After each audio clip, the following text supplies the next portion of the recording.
대제사장 여호수아는 여호와의 천사 앞에 섰고 사탄은 그의 오른쪽에 서서 그를 대적하는 것을 여호와께서 내게 보이시니라. 여호와께서 사탄에게 이르시되 사탄아 여호와께서 너를 책망하노라.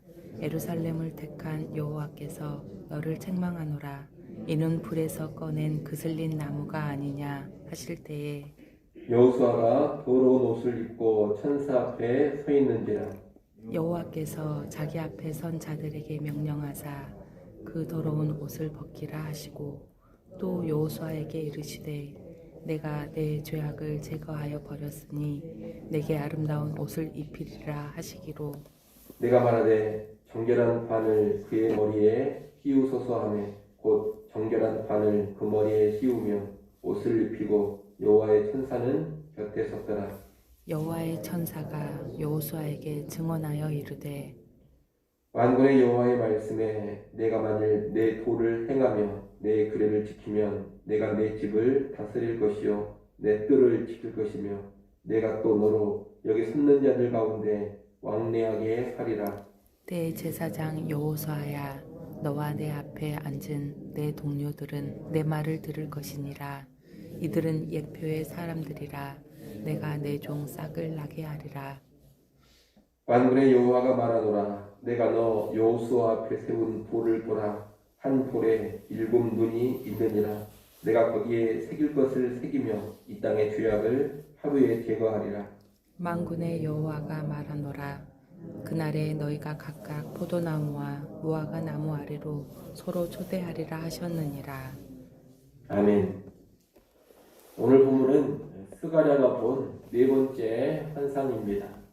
이 네 번째 환상은 스가랴 당시에 대제사장 여호수아에 관한 것인데 이 환상에서 대제사장 여호수아는 한 개인이면서 동시에 이스라엘 전체를 대표하는 자로 서 있습니다. 1절은 하늘에서 열린 천상회의의 한 장면을 보여주고 있습니다. 아마 이 천상회의에서 하나님은 여호수아를 대제사장으로 임명하려고 하시는 것 같습니다. 그런데 그 자리에서 사탄이 대제사장으로 세워질 여호수아를 대적합니다. 사탄은 여호수아의 죄에 대해 고발하며 자격이 없다고 합니다. 또한 그 죄에 대하여 벌하라 이렇게 고소를 합니다. 3절에 보면 여호수아는 더러운 옷을 입고 서 있습니다. 더러운 자를 어찌 대제사장으로 인정하고 세우고자 하느냐, 어찌 더러운 자를 벌하지 않느냐, 이런 고발을 사탄이 하는 겁니다. 하지만 하나님께서는 오히려 고발하는 사탄을 책망하십니다. 2절에 보면 하나님은 사탄을 거듭 책망하시면서 뭐라고 하시느냐, 이는 불에서 꺼낸 그슬린 나무가 아니냐 이렇게 말씀하십니다. 불에서 꺼낸 그슬린 나무란 심판을 다 받고 그 가운데서 남은 자를 의미합니다. 하나님 지금 여호수아 그리고 여호수아가 대표하는 이스라엘 백성들을 가리켜 이들은 심판을 다 받고 남은 자들이다 이렇게 말씀을 하시는 겁니다. 다시 말해 이들은 받을 징벌을 다 받았다는 겁니다. 그러니 더 이상 여호수아와 유다 백성에 대한 죄나 형벌을 주장하면서 고발하지 말라는 겁니다. 그리고 하나님은 더러운 옷을 입고 서 있는 여호수아의 옷을 갈아입히십니다. 더러운 옷을 벗기고 아름다운 옷을 입힙니다. 그리고 정결한 관을 그의 머리에 씌웁니다. 아름다운 옷과 정결한 관이란 대제사장의 의복을 말합니다. 하나님은 지금 더러운 옷을 입고 있는 여호수아를 새롭게 하셔서 거룩한 대제사장으로 세우시는 겁니다. 다시 말해 하나님은 이미 죄값에 상하는 대가를 충분히 받은 여호수아를 받아주시며 거룩한 제사장으로 세우시는 겁니다. 그리고 하나님은 여호수아를 위한 말씀을 7절에서 하십니다. 여러분 7절 말씀을 한번 읽어보십시오. 7절 말씀 읽습니다. 만군의 여호와의 말씀에 내가 만일 내 도를 행하며 내 규례를 지키면 내가 내 집을 다스릴 것이요 내 뜰을 지킬 것이며 내가 또 너로 여기 섰는 자들 가운데에 왕래하게 하리라. 아멘. 이 말씀은 만일 여호수아가 여호와의 율법과 그의 모든 제사장 직분을 잘 지키면 그는 성전과 그 뜰을 다스릴 것이다. 이런 말씀입니다. 한마디로 영적인 지위가 온전히 회복되리라는 뜻입니다.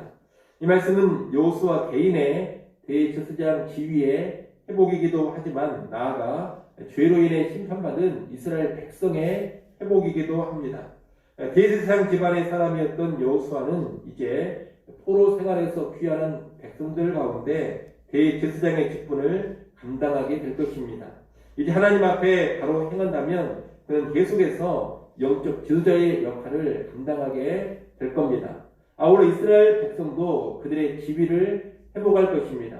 하나님은 출애굽한 이스라엘 백성을 제사장 나라로 세우셨습니다. 하지만 심각한 죄악으로 인해서 심판을 받았고 나라가 망하고 바벨론 땅에 이 백성이 포로로 끌려가고 말았습니다. 그런데 이제 받을 심판을 다 받고 약속의 땅으로 다시 귀환을 했습니다. 하나님은 이들의 모든 더러운 죄를 씻으시고 이제 다시 처음에 계획하셨던 제사장 나라로 세우고자 하시는 겁니다. 그들이 돌아온 약속의 땅에서 이제 하나님의 말씀대로 행해 간다면 그들은 제사장의 사명을 잘 감당하는 제사장 나라가 될 것입니다. 이렇게 1절부터 7절까지 말씀은 포로 생활에서 귀환한 대제사장 여호수아와 이스라엘 백성의 회복을 알려주는 환상입니다. 그런데 이 회복은 장차 이루어질 진정한 회복의 예표에 지나지 않는 것입니다. 8절부터 10절까지 말씀은 장차 있게 될 완전한 회복에 관한 말씀입니다. 8절을 여러분이 또 한번 읽어보십시오. 8절 말씀 읽습니다. 대제사장 여호수아야, 너와 내 앞에 앉은 내 동료들은 내 말을 들을 것이니라. 이들은 예표의 사람들이라. 내가 내 종 싹을 나게 하리라. 아멘. 지금 회복된 대제사장 여호수아와 그 동료들은 예표의 사람들이라 이렇게 말씀합니다. 장차 있게 될 진정한 회복의 예표라는 뜻입니다. 그러면 하나님은 이제 후에 내 종 싹을 나게 하리라 이렇게 또 말씀하십니다. 내 종이라는 말이나 싹이라는 말은 모두 장차 오실 메시아를 가리키는 표현입니다. 9절에서는 여호수아 앞에 세운 돌이 나옵니다. 이 돌에는 7 눈이 있다고 하는데 이것은 세상에 두루 돌아다니는 여호와의 눈입니다.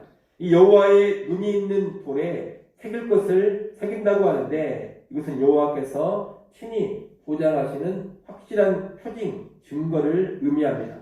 다시 말해 하나님은 지금 예표가 되는 인물인 여호수아 앞에 여호와께서 보장하시는 확실한 증거의 돌을 세우시는 겁니다. 그러면 여호와께서 직접 이렇게 확실하게 증거하시는 것이 무엇이냐? 다른 것이 아닙니다. 8절에서 말한 것처럼 장차 내 종 싹을 나게 한다는 겁니다. 즉 메시아를 보내신다는 겁니다. 그 메시아가 오시는 일은 이 땅의 죄악을 하루에 제거해 버리는 일과 같습니다. 메시아가 죄 문제를 완전히 처리해 버리는 겁니다. 그리고 그날이 되면 10절 말씀처럼 사람들은 각각 포도나무와 무화과나무 아래로 서로를 초대하게 될 것입니다. 포도나무와 무화과나무 아래에 거하고 있는 모습은 지극히 평안한 모습, 곧 샬롬의 모습을 의미합니다. 그러므로 10절 말씀은 이제 장차 메시아가 오셔서 죄 문제를 완전히 해결해 버리면 사람들은 참된 평안의 삶을 살게 되리라는 의미입니다. 8절부터 10절까지 말씀은 조금 어려운 내용일 수 있겠습니다만 결국 이런 이야기입니다. 현재 대제사장 여호수아를 비롯한 제사장들의 회복, 이스라엘의 회복은 장차 메시아가 오셔서 이룰 회복의 예표이다. 하나님은 메시아가 오셔서 회복하실 것을 자신이 친히 보장하시며 증거하신다. 그 보장대로 이제 메시아가 오셔서 죄 문제를 하루아침에 해결해 버릴 것이다. 그래서 주의 백성들이 지극한 평안의 삶을 살게 될 것이다. 이러한 내용이 8절부터 10절까지의 말씀입니다. 여러분, 포로 생활에서 귀환한 이스라엘의 회복은 장차 메시아를 통해 하나님께서 이루실 완전한 회복의 그림자, 예표입니다. 하나님은 구약 이스라엘 백성의 죄에 상응한 심판을 겪게 하시고 더러운 옷을 벗기사 아름다운 옷을 입히시고 정결한 관을 씌워 제사장으로 다시 세우셨습니다. 사탄의 고발이 있었지만 이미 죄의 대가를 이들이 다 치루었다 하시면서 그 고발을 꾸짖고 대제사장 여호수아와 이스라엘을 새롭게 하셨습니다. 그처럼 이제 예수 그리스도를 통해 죄인들이 완전한 회복을 경험하게 되는 겁니다. 하나님은 때가 되어 약속대로 메시아이신 예수님을 보내셔서 십자가에서 자기 백성이 받아야 될 모든 죄값을 다 받게 하셨습니다.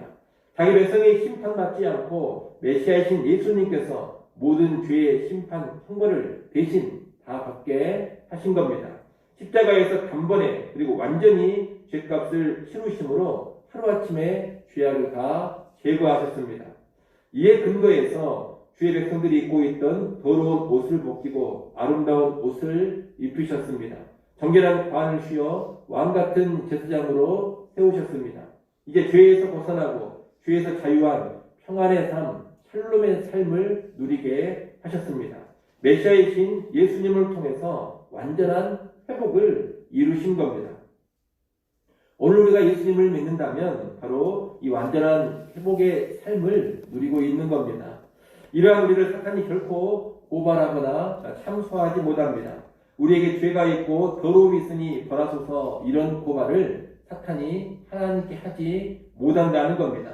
왜 그렇습니까? 메시아이신 예수님께서 이미 십자가에서 우리 모든 죄의 형벌, 모든 죄값을 완전히 다 치루어 주셨기 때문입니다.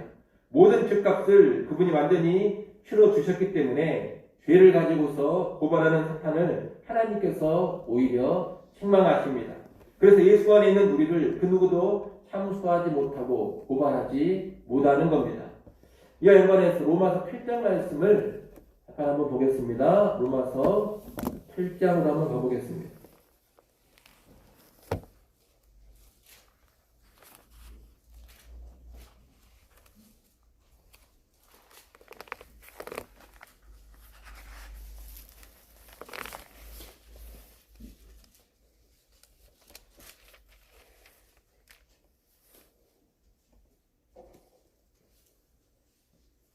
로마서 8장 33절, 34절 두 절 말씀 같이 한번 읽어보겠습니다. 8장 33절, 34절 읽습니다.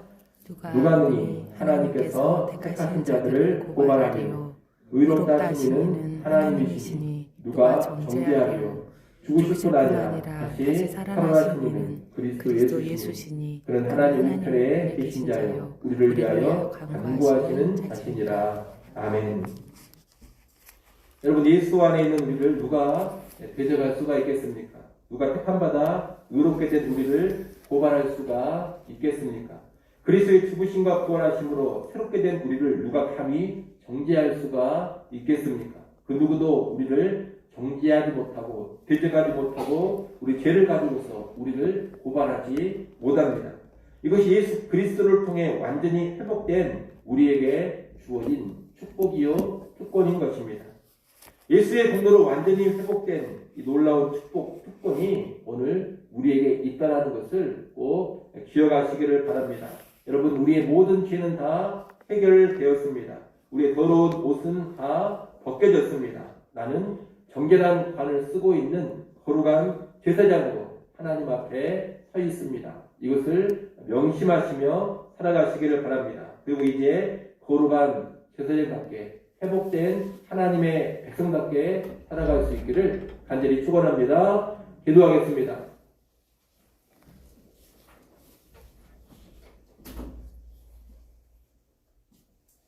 아버지 하나님, 구약의 대제사장 여호수아와 포로 귀환했던 이스라엘 백성을 회복시키셨던 것처럼 이제 우리를 예수 그리스도 안에서 완전히 회복시켜 주신 그 은혜에 감사를 드립니다. 우리가 비록 더러운 옷을 입고 있던 죄인이었지만 예수 그리스도께서 십자가에서 우리의 모든 죄를 다 받아주시고 우리 모든 죄값을 대신 치루어 주셔서 이제 완전한 의인으로 세워주신 것을 감사합니다. 더러운 옷 벗기시고 새로운 옷을 입혀주시고 아름다운 옷을 입으시고 정결한 관을 씌워 제사장으로 세워주심을 감사합니다. 그 사랑과 은혜를 늘 져가게 하시고 오늘 하루도 구원의 기쁨 가운데 살아가게 하여 주시옵소서. 하나님 안에 있는 나, 예수 믿는 나를 그 누구도 감히 데려가지 못하고 정죄하지 못하고 고발할 수 없음을 분명히 알고 구원의 확신 가운데 살아가게 하여 주시옵소서.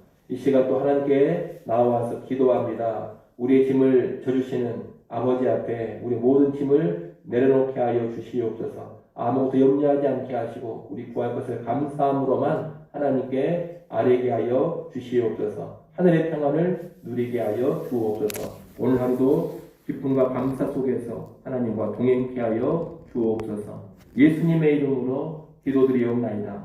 아멘.